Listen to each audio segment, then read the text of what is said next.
Hello, gamers. It's time to add another LOFT character class. So today, from the Old School Essentials Advanced Player Book, we bring you the Ranger. The Ranger is a very cool character class in every version of our game, although people have, and I think rightfully, complained about it in like the 5th edition version of our favorite game.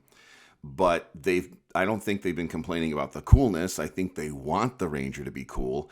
It's just not written that way, and not gonna waste time with that stuff. We're just gonna talk about the Ranger in general. So, and how the Ranger applies to the LOFT project. So the Ranger is in the Old School Essentials Players Book. We're almost done with the Old School Essentials Advanced Players Book. Then we're going to move on to the Carcass Crawler zines for Old School Essentials. But the Ranger is really neat as a character class in many ways. One way is that it was inspired by pretty much like one character, Aragorn from The Lord of the Rings, or Strider if you like to call him that.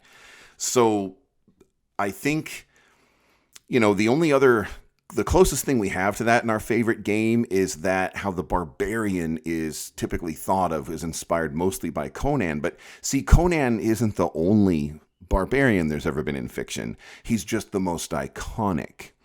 But Aragorn pretty much started the whole Ranger thing.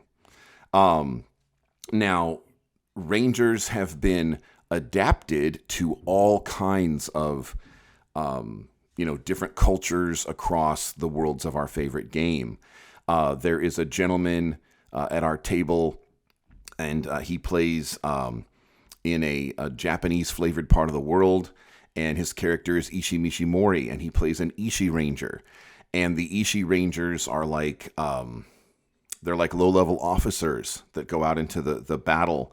So they're not full-on samurai or generals or anything like that, but they're not the common foot soldier either. They're kind of like lieutenants and stuff, and they take their ranger skills out onto the battlefield.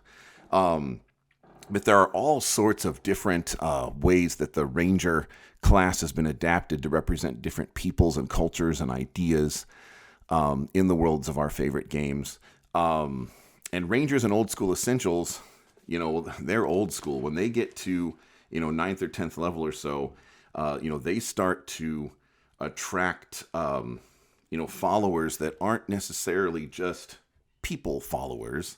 They start to attract, mystical creatures. Because, a ranger, as it's been portrayed in our favorite game over the years, has a mystical connection to the wilderness.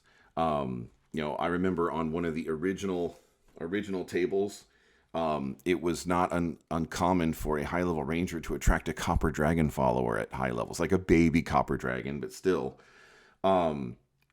fey creatures, like right here, this is out of the Old School Essentials, page 71 on the Advanced Players Book.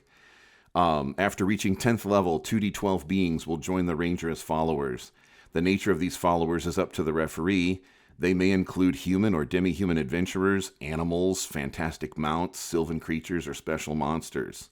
If any of the followers die, they are not replaced, because these were, special once-in-a-lifetime relationships type things. But, Rangers are... The concept has always been very cool, but, it hasn't always been executed very well in some of the editions of our favorite game. So if you like Rangers, we got them. And tomorrow we will get into the Sverfneblin, the deep gnomes.